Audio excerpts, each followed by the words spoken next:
quand un automobiliste nous a fait une queue de poisson. Bon, c'est à vous. Voilà. Et attends, regarde les pieds. Parce qu'il touche pas le volant, mais il fait rien avec ses pieds non plus.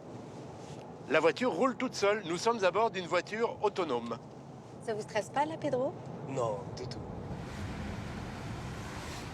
Cette voiture a des yeux et des oreilles, 4 caméras latérales, plus une à l'avant, autant de radars pour détecter les autres voitures et calculer leur vitesse, un scanner longue portée qui permet de voir jusqu'à 250 mètres, sans compter les radars ultrasons qui équipent déjà nos véhicules.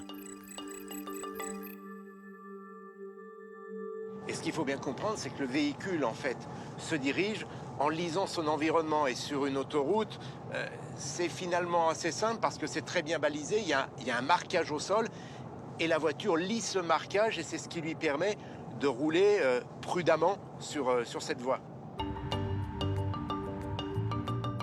Une voiture tellement intelligente que dans un parking, sur ordre de votre smartphone, elle ira elle-même trouver sa place et se garer. Avec tous ces détecteurs, la voiture autonome réagit souvent plus efficacement que l'homme. Nous avons pu le vérifier quand un automobiliste nous a fait une queue de poisson. Notre voiture a ralenti, mais sans donner de coup de frein. Elle l'a vu, elle a calculé la vitesse de la voiture qui était devant nous. Elle a vu que comme elle allait plus vite, elle pouvait simplement lever légèrement le pied de l'accélérateur jusqu'à retrouver la distance de sécurité. Ce qui est très étonnant, c'est qu'un conducteur lambda aurait eu tendance, là, à appuyer sur le frein. En tout cas, c'est ce que nous aurions fait. On aurait appuyé sur le frein, on aurait pilé. Là, la voiture a jugé que ce n'était pas nécessaire de piler. Elle a jugé que ce n'était pas nécessaire de piler. On a une voiture qui n'est pas très loin derrière, donc elle a trouvé le bon compromis. On pourrait presque faire la sieste là, Pedro. Non, on n'est pas encore autorisé à dormir.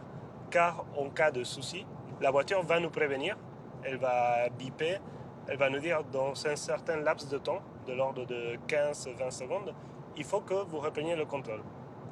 Donc, si vous êtes en train de dormir, c'est pas sûr que vous vous réveillez. Mais par contre, on peut faire énormément d'autres tâches, comme regarder les mails, voir des vidéos, être sur Internet, lire. Les premières commercialisations sont prévues pour 2018. Mais elles ne pourront rouler que sur autoroute et voies rapides.